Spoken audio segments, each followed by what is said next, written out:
Whoa. Guests find our location. That was awesome. Hello. Hello, is this Allison? Yes, it is. Allison, this is Dustin Wilmus from KMSU. How you doing? Oh, very good. Let me turn down the air conditioning here so you can hear me. Here. Okay. There we go. Hi. I'm here with my co-host, Ton. Hey there, how you doing? Uh-huh. We were jamming out to the music they were playing over the phone there when they were connecting us. It's some pretty rock and hold music, yeah.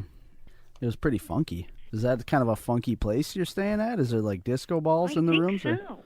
I think so. It's very downtown. I mean, they have very old AC. Sacramento. Lovely. Yeah. They have AC, so that's something. Well, we'll start it off with the pretty standard question of how you got started in acting. Oh, well, that's easy. Well, yeah, my entire family were in show business. I actually thought pretty much everybody was on TV until I was like 7 years old. I started working when I was a little kid. I did, I guess my first job would be the Hunt's Ketchup commercial I got when I was 6. I did that. And I did other little commercials and TV things. I did a movie when I was 10. It's called Throw Out the Anchor. And then I didn't get Little House until I was 12. That was the big break. And your mom did the voice for Gumby, right? I read that in your book. Yes. My mother was voice of Gumby. She was also Casper the Friendly Ghost. She was also Sweet Polly Purebred, Underdog's girlfriend, and Davy of Davy and Goliath. Wow. That's a tall order. She's there. kind of everybody, you know, and then of course she's Davy's mom and Davy's sister and Gumby's mom and Gumby's sister, so she's just kind of like everyone in the cartoons. Yeah. Okay. Was that weird having your Gumby as your mom, or? It was completely weird. I turned on the cartoons on Saturday morning, and because she'd be Gumby and Davy and Sweet Polly, she was a guest Smurf. She was a permanent Smurf, but she was a Smurf once. And then she also did a lot of commercials. She did, like, there was a Cocoa Puffs commercial she did and several others. So if you timed it right, you could sit there and watch, like, several hours of cartoons, and she was all the voices, the cartoons and the commercials. It did make it a little bizarre. Wow. Mom is coming out of the TV. Yeah, that's crazy. That would be pretty wild. Ton, you were a replacement Smurf once, weren't you? Yeah, yep. I was Yeah. It's last minute They have deal. a lot of high turnover in Smurfs. You Yeah, know? yeah. So how did you end up with the part of Nellie? Well, you know, I was being a good little kid actor. I went out and I actually read for the part of Laura, which I'm glad I didn't get because it was like the search for Scarlet O'Hara for 8-year-olds. Everybody read for Laura. But it was this little country girl, and it was so not me. And then they called me back, and I read for Mary, and I kept thinking, you know, how many people are on this show? And, you know, they went and they made the pilot, and I thought I was done. And then they said, no, come back. And I'm like, come back and do what? And there was this other girl, and I start reading the script, and I was absolutely floored. I told my father, I said, this girl's a bitch. This is not a normal part. And he had me read it for him, and my father started cracking up, said, don't change a thing. Just go in and read it like that. And, boy, that was it. I was hired that day. Wow. So you're kind of feisty then by nature is what we're saying. I have a natural talent for bitchery, apparently. Wow. I don't invoke it all the time, but I am capable of doing so, apparently, when necessary. So when you were recognized from being Nellie on TV, did everyone just hate your guts and want to shove you in the mud every time they saw you? Or?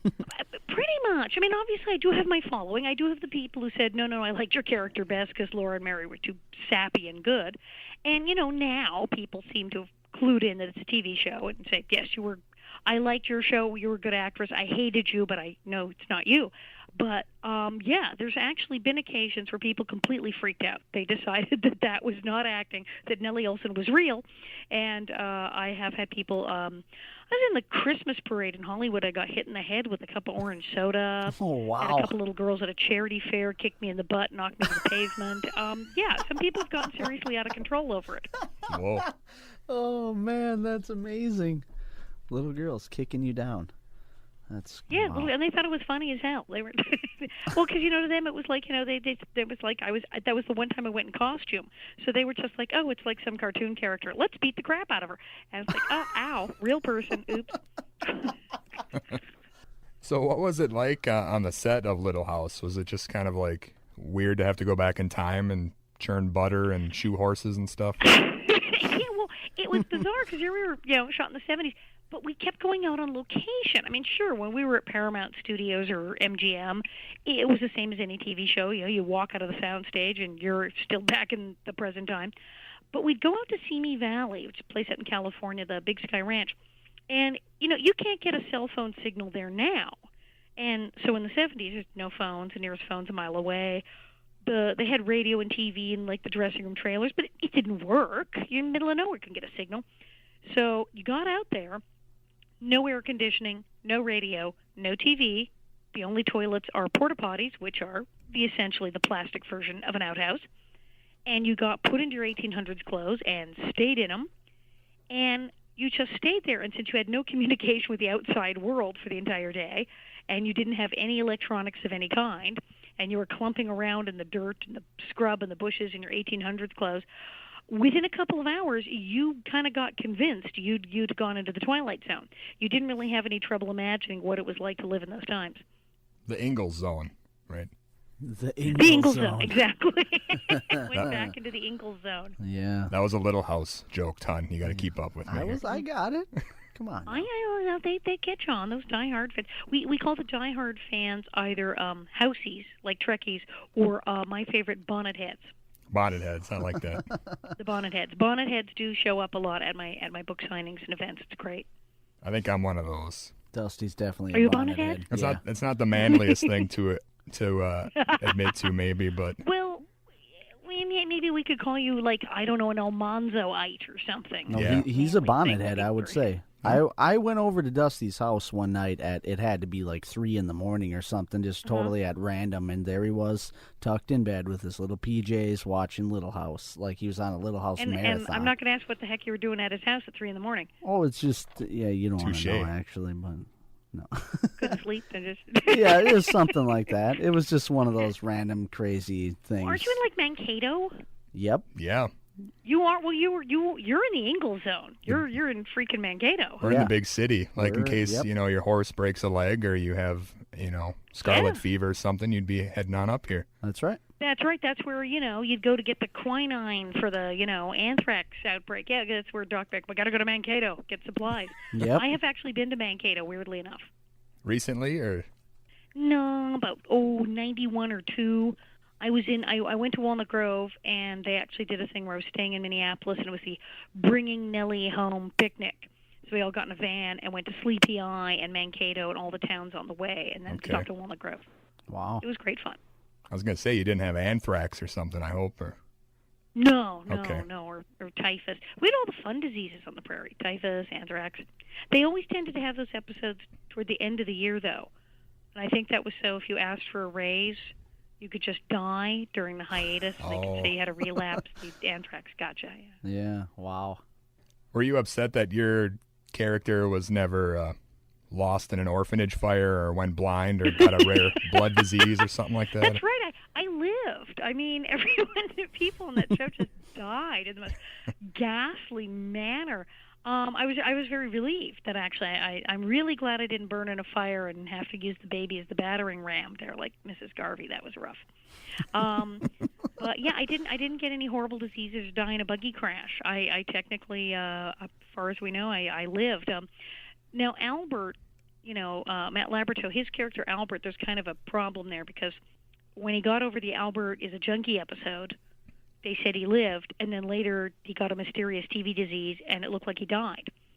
So it's sort of like the narration had him living and going on to become a doctor. So there's a big discrepancy over whether his character is dead or alive. Yeah, because he climbed a big mountain on a field trip and then apparently died off camera or something. Is that?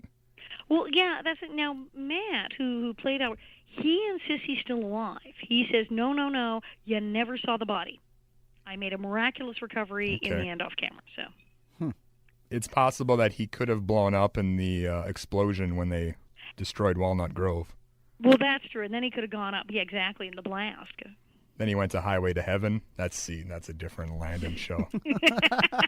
Tying it all but together. Everyone then can come back as an angel in Highway to Heaven if you're stuck. So there you go. What was Michael Landon like on the set? I've been skimming through your book, and it kind of sounded like perhaps he was a nice guy, but maybe like a perverted drunk or something. Or is that not the case? Not quite that bad. Definitely not your Charles Ingalls boring farmer guy. Definitely a very interesting, sort of conflicted person. I mean, I used to call him the mad scientist of episodic TV. He was brilliant. I mean, he was writing the episodes, directing the episodes. He was really creating the whole thing and deciding how it would be. He wasn't just showing up and, clocking in and playing Charles Ingalls. And it's amazing because in his daily life, he was the sex symbol hot guy who'd just come off Bonanza, and he had his fast cars and his sunglasses and his flashy clothes and would go to things like the Playboy Jazz Festival. But then he's playing Pa Ingalls. And people really believed it. People who watch it see Michael Landon as this very wholesome Christian farmer. And, of course, his real name was Eugene Orowitz, and he was a nice Jewish boy. Wow. So it was interesting because he was religious, but he wasn't Christian. He was Jewish, and he was really good with all the kids, and he really wanted to make the show this thing that people could tune into and have this big emotional moment and cry and carry on. And then he wanted to, pop a couple beers and go out and party. So it was all kind of happening at the same time. Wow. Well, all that hard work with the plows and dealing with the Olsons, and he was a tender guy. I mean, he cried probably every other episode, didn't he? Right? If someone actually, I've had historians tell me that if a man actually cried that much in public in the 1800s, they would have called Doc Baker and had them taken to an asylum. Whoa. It really was not considered normal. Wow. But it was Michael Landon show, so sobbing for everyone. Cry all you want. It was great. People could just cry all day on that show. Or didn't they lock people in the ice house when they got out of line? I think we only had, how many people got locked? That should be a trivia question. How many people got locked in the ice house? I remember Nancy, my adopted half-sister, she locked someone in the ice house, tried to kill them. And then I think we had a couple people go nuts, and they shoved them in the ice house.